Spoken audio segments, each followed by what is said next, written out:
All right, let's go ahead and finish talking about the section 1-7, starting with some not proofs, actually. There is a little bit of a break in between the proofs examples with talking about the vertical angles theorem, since vertical angles are going to be really important for us as we go through the year. This first question is deceptively easy. The diagram shows how glass lenses change the direction of light rays passing through a telescope.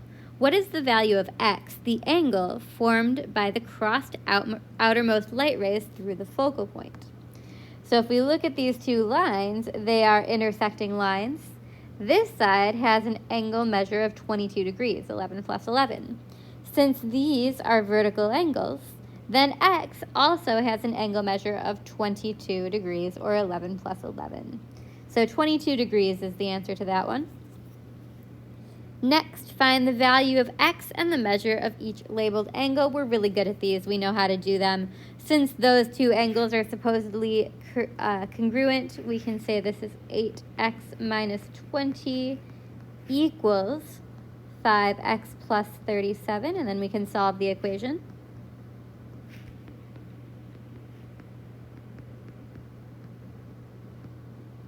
Add 20. 3x equals 57, divide by 3, and x equals 19. So when x equals 19, then that's the value of x, but it also says find the measure of each labeled angle, so you're not done. You're going to go over here and plug one in, so maybe 8 times 19 minus 20, 8x minus 20, that is 132 degrees. And since we know that that is 132 degrees, we know the other angle is also 132 degrees. Let's keep going to example 3. Now this one is a little bit interesting because it makes us do two proofs of the same theorem. It wants us to prove the congruent supplements theorem. Now remember what we talked about yesterday. You cannot use a theorem to prove a theorem, just like you can't use the words in a definition of a word. So even though our given information is angles 1 and 2 are supplementary, angles 2 and 3 are supplementary, and we're proving that angle 1 is congruent to angle 3, we can't just make a one-step proof that says the congruent supplements theorem. If two angles are congruent to the same, if two angles are supplementary to the same angle, then the angles are congruent. We cannot use a proof that says that, since that's what the congruent supplements theorem says. Instead, we have to go around this a different way. So we start by drawing our T-chart, right? We can do all this without our brains. So we have a statements column, and we have a reasons column, and we can go ahead and write statement number 1. Angle 1 and angle 2 are supplementary. Angles 2 and angle 3 are supplementary. And that reason number 1, of course, is given, and we know that for sure. So we start there. Then we have to think of how to go from there. So I'm thinking, well, what do I know? Because I know that angle 1 and 2 are supplementary, what else do I know about angle 1 and angle 2? I don't know very much. But I do know that supplementary angles add to 180 degrees. So I can say that angle 1 plus angle 2 equals 180 degrees. And I can do the same thing for angle 2 and angle 3 because I know they're supplementary as well. Angle 2 plus angle 3 equals 180 degrees. But why do I know that? Why do I know that angle 1 plus angle 2 is 180 and angle 2 plus angle 3 is 180? I guess I know that because I know what supplementary means. That's what supplementary means. So the reason is the definition of supplementary. All right. Then I go to step 3. Well, since I know that angle 1 plus angle 2 is equal to 180, and so is angle 2 plus angle 3, I can set both those equal to one another since they're both equal to 180. So I can say that angle 1 plus angle 2 is equal to angle 2 plus angle 3. Why can I take those things and set them equal to each other? Well, if we're moving things around that are equal to one another and just rearranging the equations, we're using substitution. All right, and I'm always looking back at what I want to prove. I want to prove that angle 1 is congruent to angle 3. So next I'm thinking to myself, well, how do I change this from angle 1 plus angle 2 and angle 2 plus angle 3 to just angle 1 and angle 3? I guess since there's an angle 2 on both sides, I can just subtract angle 2 from each side. So if I subtracted angle 2 from each side, I would have angle 1 equals angle 3, and I would be doing that by subtraction. And finally, I don't want to prove that the angles are equal. I want to prove that they're congruent. But the definition of being congruent says it's angles with equal measures. So I can just change from the equal angles to angle 1 is congruent to angle 3 by the definition of congruent, because that's what states that congruent angles have equal measures. And that's it. I've done what I set out to prove in the beginning. Here's where things change. Now I have to write a paragraph proof. And I chose to give you these two on the same question so that we could use our 2-column proof as a frame, as an outline for a paragraph proof, saying what can I do with this 2-column proof to turn it into a new form. So another form of proof that we're going to learn is called the paragraph proof. And the paragraph proof is really nice because it's a lot looser. It's a lot less strict than a 2-column proof. It's just us taking the information that we would normally put in a 2-column proof and making paragraphs out of that information, making a long explanation out of the information. So one thing that's really nice about a paragraph proof is I don't really need to start with the given information. I don't need to say angle 1 and angle 2 are supplementary, angle 2 and angle 3 are supplementary because it's given. I just kind of use the information as the given information, and I go right to the next sentence in my proof, my next step.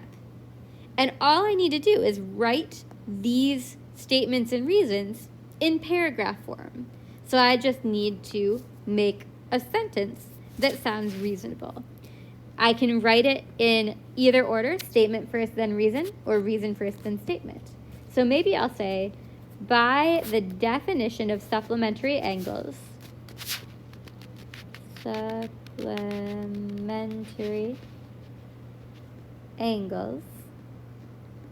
measure of angle 1 plus the measure of angle 2 equals 180, plus the measure of angle 2 equals 180, and the measure of angle 2 plus the measure of angle 3 equals 180. Plus the measure of angle 3 equals 180. All right. Then what did I do next? I used substitution to set them equal to each other. So I can say since they're both equal to 180, and I'm just adding words here that would make my proof sound nice. It doesn't need to be the same in yours. I'm going to say since they are both equal, not equate, equal to 180, use substitution to make the equation the measure of angle 1 plus the measure of angle 2 equals the measure of angle 2 plus the measure of angle 3. Then the next step was the subtraction step, so I could say then subtract the measure of angle 2 from both sides. So the measure of angle 1 equals the measure of angle 3. And then our last step was to use the definition of congruence. So I could say, by the definition of congruence,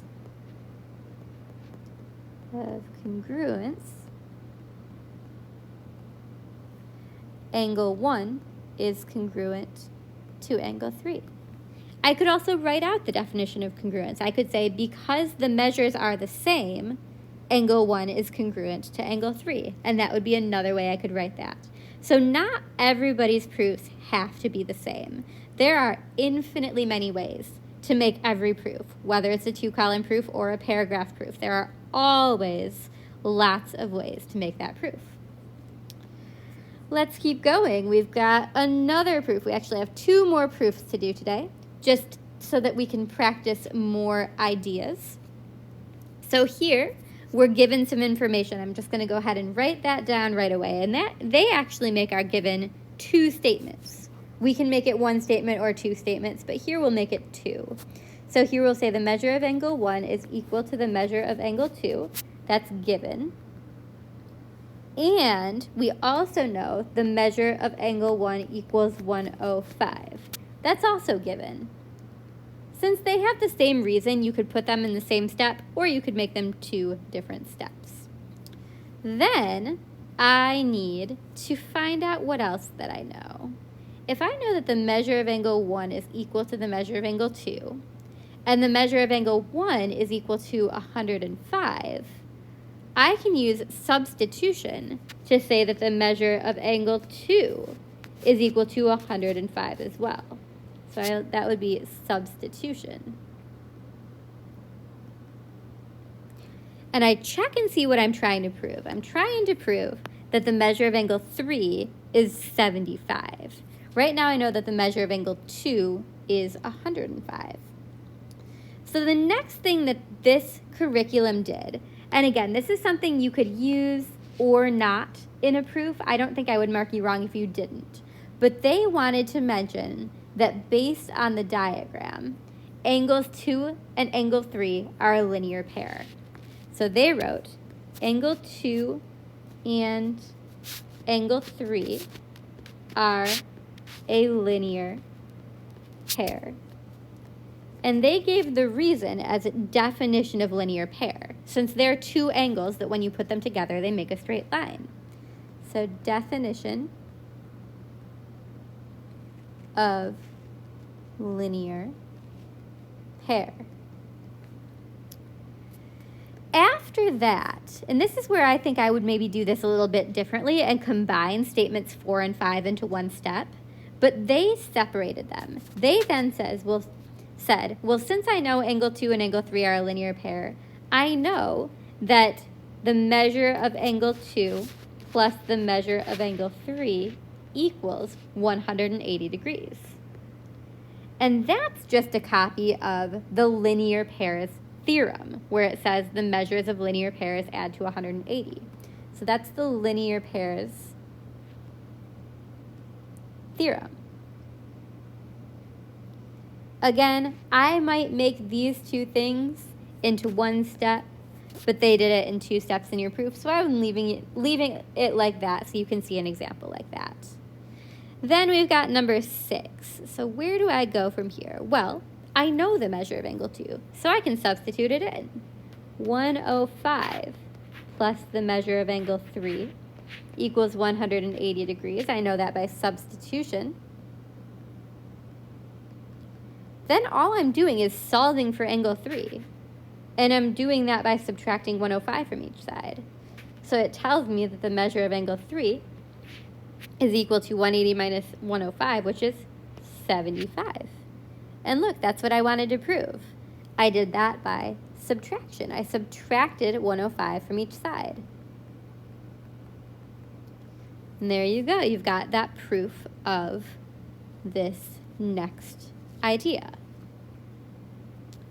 After that, there is just one more example. And again, remember, we're using all of these examples to give you ideas for how a proof could flow. What are some statements we could write? What are some reasons we could write? You could choose to use the same statements and reasons in your proofs or completely different statements and reasons. Both would be absolutely acceptable. No two proofs need to be the same. There are infinitely many proofs that would work for any given idea. So we've got our statements and we've got our reasons. And we can go ahead and write down our given information. So we've got, maybe I'll use two statements of given information because I have two unrelated pieces. Got the measure of angle 4 equals 35. That's given. And I know that the measure of angle 1 equals the measure of angle 2 plus the measure of angle 4. That is also given. I also have a diagram to look at. So if I need more information, I can look at the diagram. So I'm looking to see what I have to prove now. I have to prove that the measure of angle 3 is equal to 70. So somehow I have to find out the measure of angle 3. Well, what can I see from the diagram? I notice in the diagram that angle 4, which I know some information about, is a vertical angle with angle 2. I know that 4 and 2 will be congruent because of vertical angles. So I'm going to put that next. Angle 4 is congruent to angle 2. And I'm doing that because of vertical angles. By the way, in this proof, I'm using the measures of the angles and the angles themselves interchangeably. I probably shouldn't do that. Maybe I'll just put the m's, so I'm always using the measures instead. So the measure of angle 4, we'll say, is equal to the measure of angle 2 because of vertical angles. That way we're not introducing congruence, since at the end we want an equal sign. So number 4, well, since I know measure of angle 4 is equal to angle 2, I know that the measure of angle 4 is equal to 35. I'm just substituting that value because I knew that the measure of angle 2 was 35. So I'm using substitution. Well then, I already know the measures of angle 2 and the measures of angle 4. So if I look back up at statement number 2, where I used 2 and 4 in there, I can just substitute those values. I can say that the measure of angle 1 is equal to 35 plus 35. That was substitution as well.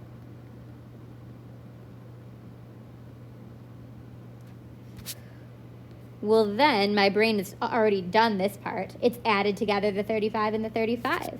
So the measure of angle 1 is equal to 70, just by addition. Then I look at angle 1 on my diagram, and I see that angle 1 and angle 3 are vertical angles. So I know that the measure of angle 1 will be equal to the measure of angle 3 because of vertical angles. Vertical angles. So that's nice. And then finally, I'm going to know that the measure of angle 3 is equal to 70 because I'm able to substitute that piece of information from step 6. So the measure of angle 3 equals 70. That's what I went out to prove. I did that by substitution. Therefore, I am finished with the proof. I've proven that the measure of angle 3 is 70 degrees. So like I said, when you're doing your work that goes along with section 1.7 today, make sure that you realize that not all proofs have to be exactly the same. And if you can't think of the exact reason, word, or phrase that you should write, you can explain your reason. It's totally fine to say, I know this is true because blah, blah, blah, blah, blah, and you can write a whole sentence. That's fine for a reason and a proof. We just write the smaller ones because that's sort of what we're going to go towards when we can. All right. Good luck. Make sure that you check the answer key and the answer key video if you need more help. Have a wonderful day.